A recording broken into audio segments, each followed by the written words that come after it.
ਇਹ ਦੱਸੋ ਕਿ ਮਹਿਕਮਾ ਖੁਰਾਕ ਪੰਜਾਬ ਦੇ ਬਾਰੇ ਬੜਾ ਸੀਐਮ ਸਾਹਿਬਾਂ ਦਾ ਕਹਿਣਾ ਸੀ ਕਿ ਜੀ ਬੜਾ ਕਰਪਟ ਹੈ, ਇਹਨੂੰ ਖਤਮ ਕਰ ਰਹੇ ਆ, ਸਮਰੀਆਂ ਵੀ ਬਣ ਗਈਆਂ, ਇਹ ਵੀ ਤੈਅ ਹੋ ਗਿਆ ਕਿੰਨੇ ਬੰਦੇ ਜਿਹੜੇ ਹੈਂਡ ਰਿਟਾਇਰ, ਕਿੰਨੇ ਬੰਦੇ ਸਰਪਲਸ ਪੂਲ ਜਾਣਗੇ। ਤੁਸੀਂ ਕੀ ਸਮਝਦੇ ਹੋ ਕਿ ਮਹਿਕਮਾ ਖੁਰਾਕ ਜਿਹੜਾ ਹੈ ਇੰਨੀ ਤਨਜ਼ੀਮ ਨਾ ਹੋਣੀ ਚਾਹੀਦੀ ਹੈ ਜਾਂ ਇਹਨੂੰ ਖਤਮ ਕਰ ਦੇਣਾ ਚਾਹੀਦਾ?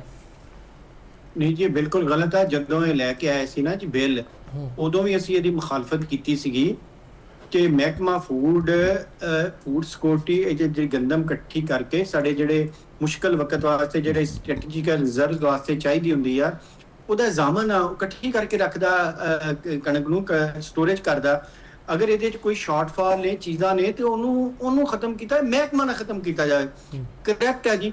ਦੇਖੋ, ਇੱਕ ਜਿਹੜੀ ਪਰਫਾਰਮੈਂਸ, ਜਿਹੜਾ ਪਰਫਾਰਮੈਂਸ ਨਹੀਂ ਕਰਦਾ, ਉਹ ਕਹਿੰਦੇ ਤਲੀਮ ਦਾ ਵੀ ਇਹਨਾਂ ਨੇ ਇਹੀ ਗੱਲ ਕੀਤੀ ਕਿ ਜੀ ਇਹ 'ਚ ਪਰਫਾਰਮੈਂਸ ਪੂਰੀ ਨਹੀਂ, ਸਾਡੇ ਖਰਚੇ ਜ਼ਿਆਦਾ ਨੇ ਤੇ ਇਹਨੂੰ ਪ੍ਰਾਈਵੇਟ ਕਰ ਦਿਓ। ਹੈਲਥ ਦਾ ਵੀ ਇਹਨਾਂ ਨੇ ਇਹੀ ਗੱਲ ਕੀਤੀ ਤੇ ਫੂਡ ਦੀ ਵੀ ਇਹੀ ਗੱਲ ਕੀਤੀ ਕਿ ਇਹਨੂੰ ਖਤਮ ਕਰ ਦਿਓ। ਮੈਂ ਤੇ ਇੱਕ ਦਿਨ ਅਸੈਂਬਲੀ 'ਚ ਕਿਹਾ ਸੀ, ਅਸੀਂ ਅਸੈਂਬਲੀ ਵੀ ਕੋਈ ਕੰਮ ਨਹੀਂ ਕਰਦੇ ਪਏ, ਅਸੀਂ ਵੀ ਐਵੇਂ ਜਿਹੜੇ ਲੋਕਾਂ ਦੇ ਖੂਨ ਪਸੀਨੇ ਦੀ ਕਮਾਈ ਦਾ ਪੈਸਾ ਜ਼ਾਇਆ ਕਰਦੇ, ਇਹ ਅਸੈਂਬਲੀ ਵੀ ਠੇਕੇ ਤੇ ਦੇ ਦਿਓ। ਅੱਛਾ, ਗੱਲ ਇਹ ਆ ਕਿ ਮਹਿਕਮਾ ਫੂਡ ਜਿਹੜਾ ਉਹ ਬੜਾ ਜ਼ਰੂਰੀ ਸੀ, ਉੱਤੇ ਪਾਸਕੋ ਜ਼ਰੂਰੀ ਸੀ, ਉੱਤੇ ਪਾਸਕੋ ਮੁਕਾ ਦਿੱਤਾ ਚਾਚੇ ਨੇ, ਭਤੀਜੀ ਥੱਲੇ ਫੂਡ ਖਤਮ ਕਰਦੀ ਪਈ ਆ। ਅਗਰ ਇਹ ਮਹਿਕਮਾ ਖਤਮ ਹੋ ਗਿਆ ਤੇ ਸਾਰਾ ਸਿਸਟਮ ਕਿੱਦਾਂ ਚੱਲੇਗਾ?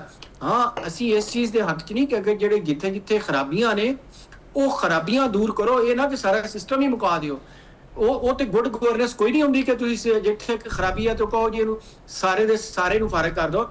ਲੇਕਿਨ ਮੈਂ ਅੱਗੇ ਜਿੱਦਾਂ ਪਹਿਲੇ ਗੱਲ ਕੀਤੀ ਆ ਕਿ ਇਸ ਜਿਹੜੀ ਸਾਡੀ ਮੋਹਤਰਮਾ, ਇਹਦਾ ਸ਼ਾਇਦ ਜ਼ਰਾਤ ਦੇ ਨਾਲ ਕੋਈ ਜ਼ਰਾਤ ਦੁਸ਼ਮਣ ਤੇ ਕਿਸਾਨ ਦੁਸ਼ਮਣ ਇਹ ਪਾਲਿਸੀਆਂ ਲਿਆਉਂਦੇ ਨੇ, ਤੇ ਇਹਨਾਂ ਦੀ ਸੋਚ ਦੀ ਅਕਾਸੀ ਵੀ ਹੈਗੀ ਆ, ਔਰ ਅਮਲੀ ਤੌਰ ਤੇ ਵੀ ਹੁਣ ਤੁਸੀਂ ਅੱਜ ਦਾ ਪ੍ਰੋਗਰਾਮ ਸਾਰਾ ਹੀ ਉਹਦੀ ਅਕਾਸੀ ਕਰਦਾ ਪਿਆ ਕਿ ਇਹਨਾਂ ਦੀ ਸੋਚ ਕੀ ਆ ਤੇ ਇਹ ਕੀ ਚਾਹੁੰਦੇ ਨੇ, ਕਾਸ਼ਤਕਾਰ ਨੂੰ ਕਿੱਦਾਂ ਤਬਾਹ ਕਰਦੇ ਪਏ ਨੇ, ਕਿੱਦਾਂ ਮਾਸ਼ੀਅਤੀ ਕਤਲ ਹੋ ਰਿਹਾ, ਮਾਸ਼ੀ ਕਤਲ ਕਰਦੇ ਪਏ ਨੇ ਗਰੀਬ। ਤੇ ਮਹਿਕਮਾ ਫੂਡ ਜਿਹੜਾ ਨਾ ਜੀ, ਉਹਦੇ ਅੰਦਰ ਤਬਦੀਲੀਆਂ ਜ਼ਰੂਰ ਹੋਣੀਆਂ ਚਾਹੀਦੀਆਂ ਨੇ, ਲੇਕਿਨ ਉਹਨੂੰ ਖਤਮ ਨਹੀਂ ਕਰਨਾ ਚਾਹੀਦਾ। ਜੇ ਖਤਮ ਕਰ ਦਿੱਤਾ ਗਿਆ ਤੇ ਫਿਰ ਉਹ ਜਿਹੜੀਆਂ ਅੱਗੇ ਦੱਸਿਆ ਕਿ ਅੱਧੀ ਕੱਚੀ ਅੱਧੀ ਪੱਕੀ ਵਾਲੇ ਇਹਨਾਂ ਦੀਆਂ ਐਡਵਾਈਜ਼ਰਾਂ ਨੇ, ਜਿਨ੍ਹਾਂ ਨੂੰ ਇਹ ਨਹੀਂ ਪਤਾ ਕਿ ਗੰਦਮ ਕਿੱਦਾਂ ਲਾਈ ਦੀ, ਕਿ ਕੰਮ ਕਿਸ ਤਰ੍ਹਾਂ ਕਰੀਦਾ। ਨਾ ਹੀ ਚੀਫ ਮਿਨਿਸਟਰ ਸਾਹਿਬਾਂ ਦੀ ਇੰਟਰਸਟ ਹੈਗੀ ਹੈ। ਚੀਫ ਮਿਨਿਸਟਰ ਦੇ ਜਿਹੜਾ 100 ਕਿੱਲੇ ਦੀ ਗੱਲ, 1000 ਕਿੱਲੇ ਦੀ ਗੱਲ ਕੀਤੀ ਹੈ ਨਾ ਜੀ, ਉਹ ਤੇ ਹਾਊਸਿੰਗ ਸੁਸਾਇਟੀਆਂ ਬਣੀਆਂ ਨੇ, ਉਹਨਾਂ ਨੂੰ ਕੀ ਉੱਥੇ ਕਣਕ ਉਗਦੀ ਜਾਂ ਨਹੀਂ ਉਗਦੀ, ਉੱਥੇ ਕਪਾਹ ਹੁੰਦੀ, ਗੰਨਾ ਹੁੰਦਾ, ਚਾਵਲ ਹੁੰਦਾ, ਉਹ ਤੇ ਉਹਨਾਂ ਦੀ ਤਾਂ ਹਾਊਸਿੰਗ ਸੁਸਾਇਟੀ ਬਣ ਜਾਣੀ ਉੱਥੇ, ਉਹਨਾਂ ਦੀ ਤਾਂ ਮੌਜ ਲੱਗ ਜਾਣੀ। ਅੱਛਾ, ਇਜਾਜ਼ ਸਾਹਿਬ, ਜੋ ਤੁਸੀਂ ਗੱਲ ਕਰਦੇ ਹੋ, ਅਸਲ ਗੱਲ ਇਹ ਆ ਕਿ ਅਸੀਂ ਜਿਹੜੇ ਆ ਖਾਸ ਤੌਰ ਤੇ ਸਾਊਥ ਪੰਜਾਬ ਦੂਸਰਾ ਜਿਹੜਾ ਹੈ ਉਹ ਤਬਾਹ ਹੋ ਗਿਆ, ਬਰਬਾਦ। ਹੁਣ ਤੇ ਲੋਕੀ ਅੱਗੇ ਠੇਕੇ ਤੇ ਜਿਹੜੀਆਂ ਜ਼ਮੀਨਾਂ ਸੀ, ਠੇਕੇਦਾਰ ਤੇ ਵੈਸੇ ਮਰ ਗਿਆ। ਹੁਣ ਜਿਹੜੇ ਮਾਲਕਾਂ ਨੂੰ ਵਜ੍ਹਾ ਇਹ ਹੈ ਕਿ ਉਹਨਾਂ ਨੂੰ ਆਪਣੀ ਪੈਦਾਵਾਰੀ ਲਾਗਤ ਹੀ ਨਹੀਂ ਪੂਰੀ ਮਿਲਦੀ ਪਈ। ਹੁਣ ਤੇ ਇਹ ਬਕਾਰੀ ਬਣਦਾ ਜਾ ਰਿਹਾ। ਸਾਡਾ ਜਿਹੜਾ ਜ਼ਰਾਤ ਸੀ ਨਾ, ਇੱਕ ਬਾਇਜ਼ਤ ਪੇਸ਼ਾ, ਉਹ 2 ਟਾਈਮ ਦੀ ਰੋਟੀ ਦੇ ਲਾਲੇ ਪੈ ਗਏ ਨੇ। ਜਿਹੜਾ ਕਾਸ਼ਤਕਾਰ ਹੈਗਾ, ਕਿਸਾਨ ਹੈਗਾ, ਇਹਨਾਂ ਦੀ ਇਸ ਪਾਲਿਸੀਆਂ ਦੀ ਵਜ੍ਹਾ। ਅੱਛਾ ਇਜਾਜ਼ ਸਾਹਿਬ, ਤੁਸੀਂ ਗੱਲ ਕਰਦੇ ਹੋ ਜੀ ਮਹਿਕਮਾ ਖੁਰਾਕ ਰਹਿਣਾ ਚਾਹੀਦਾ ਔਰ ਤਬਦੀਲੀਆਂ ਹੋਣੀਆਂ ਚਾਹੀਦੀਆਂ। ਤਬਦੀਲੀ ਤੋਂ ਮੁਰਾਦ ਤੁਹਾਡੀ ਮੈਰਿਟ ਤੇ ਟ੍ਰਾਂਸਫਰ ਪੋਸਟਿੰਗ ਹੈ ਜਾਂ ਜ਼ਿੰਮੇਦਾਰੀਆਂ ਦਾ ਇਸ ਸਾਰੇ ਨੌ ਤਯਨ ਹੈ? ਦੇਖੋ ਜੀ, ਹਾਲਾਤ ਹੁਣ ਇਹ ਨੇ।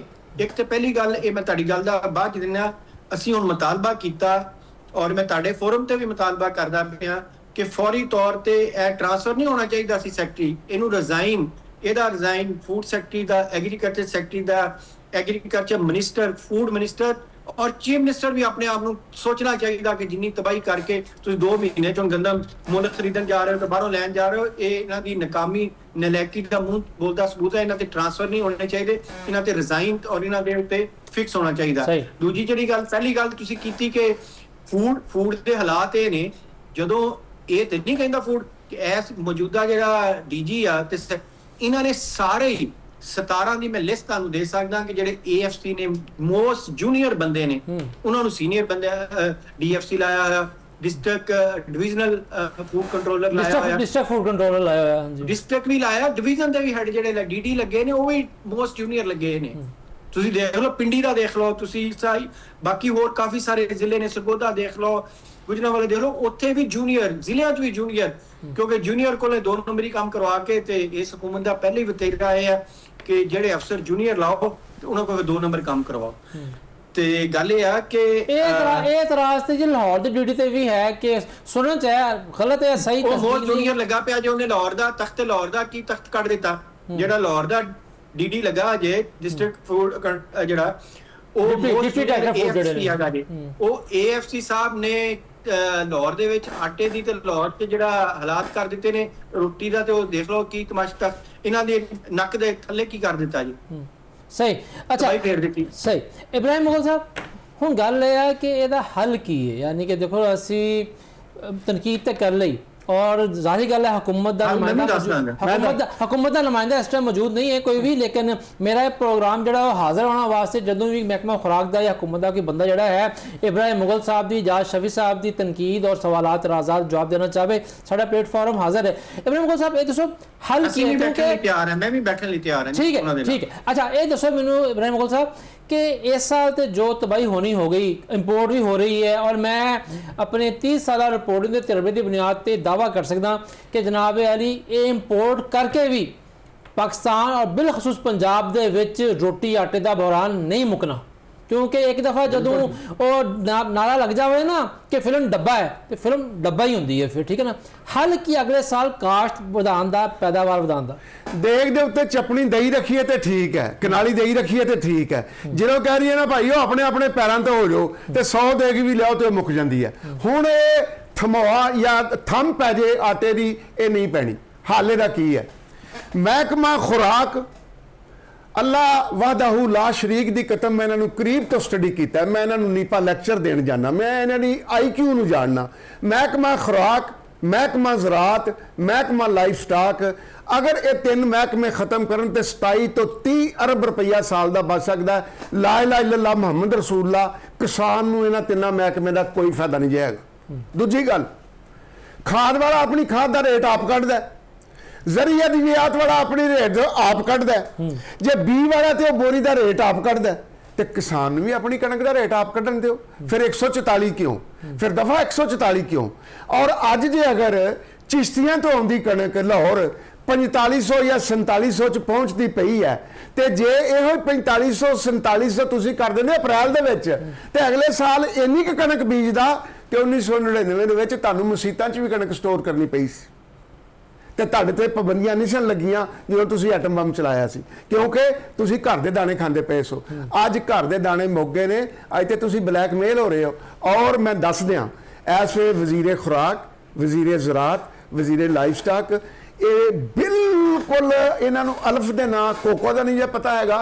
ये महकमे खत्म करके जिन्नी जल्दी इन्हां कोल पैसे मुकाले जान, मैं एक दिन इन्हां नूं कंपनी, मेरी अपनी नहीं, आस्ट्रेलिया की कंपनी, आस्ट्रेलिया च काम बहुत हो रहा है, कैनेडा च काम बहुत हो रहा है, आस्ट्रेलिया की कंपनी आएगी ਤੁਹਾਨੂੰ ਤੁਹਾਡੇ ਜ਼ਿਲ੍ਹੇ ਦੇ ਨਾ ਫਰਜ਼ ਕਰੋ 150 ਤੇ 150 ਬੰਦਾ ਦੇ ਦੇਗੀ ਡਿਸਟ੍ਰਿਕਟ ਲੈਵਲ ਤੇ, ਔਰ ਜੇ ਤੁਹਾਡੀਆਂ ਤਹਿਸੀਲਾਂ ਨੇ ਨਾ 500 ਤੇ 500 ਬੰਦਾ ਦੇ ਦੇਗੀ ਤਹਿਸੀਲ ਲੈਵਲ ਤੇ।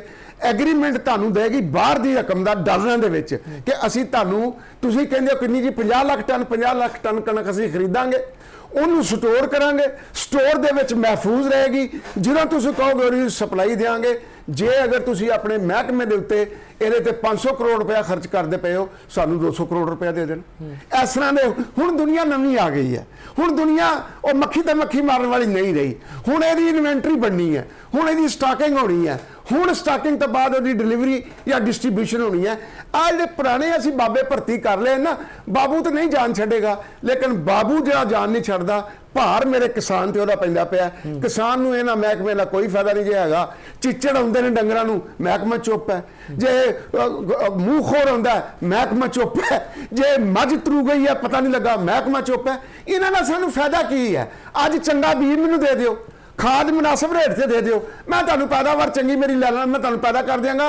महकमा ज़राअत या महकमा खुराक या महकमा लाइफ स्टाक का, ओ यार खुदा दा वास्ता कोई दसो इन्हां दा फायदा की है? मुगल साहब गल ये है कि अगली जी फसल होनी है कनक दी, ਉਹਦੇ ਵਾਸਤੇ सब तो वड्डा किसान का ਜਿਹੜਾ सवाल है कि मैनू रेट दिओ। अगली कनक का हुण दसदे ने, पिछले साल तो असीं सितंबर च किया सी, अल्लाह तुहाडा भला करे तुसीं हुण प्रोग्राम कर लिया, अच्छा कीता, एडवांस कीता, क्योंकि अगस्त विच या सितंबर च सप्लाइयां हुंदियां सन फूड दियां शुरू, हुण ते 2 महीने होए ने शुरू कीतियां ने, और अंदरों मतलब यह है कि लाडो नची पई है।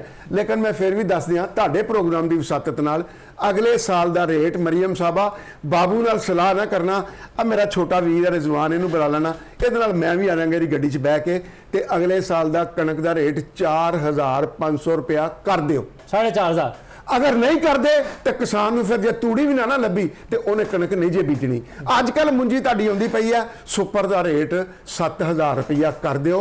ਅਗਲੇ ਤੁਹਾਡੀ ਜੇ ਕਪਾਹ ਮੁੱਕ ਗਈ ਹੈ ਨਾ ਤੇ ਤੁਸੀਂ ਕਪਾਹ 16 ਅਰਬ ਡਾਲਰ ਦੀ ਐਕਸਪੋਰਟ ਕਰਦੇ ਸੋ ਨਾ ਰੂਈ ਦੀ ਮਸਨੂਆਤ, ਤੇ ਜੇ ਅਗਰ ਸੁਪਰ ਦਾ ਰੇਟ 7000 ਕਰ ਦਿਓ ਨਾ ਤੁਸੀਂ, ਮੋਟੇ ਦਾ ਕਰ ਦਿਓ 5000 ਤੇ ਚਾਵਲ 16000 ਅਰਬ ਦਾ ਐਕਸਪੋਰਟ। ਅੱਛਾ ਇਬਰਾਹਿਮ ਸਾਹਿਬ, ਇਜਾਜ਼ਤ ਸਾਹਿਬ ਕਿਉਂਕਿ ਆਖਰੀ ਮਿੰਟ ਚੱਲਦੇ ਪਏ ਪ੍ਰੋਗਰਾਮ ਵਿੱਚ, ਤੁਹਾਡੀ ਕੀ ਤਜਵੀਜ਼ ਨੇ ਅਗਲੀ ਕਣਕ ਦੀ ਕਾਸ਼ਤ ਤੇ ਪੈਦਾਵਾਰ ਵਾਸਤੇ?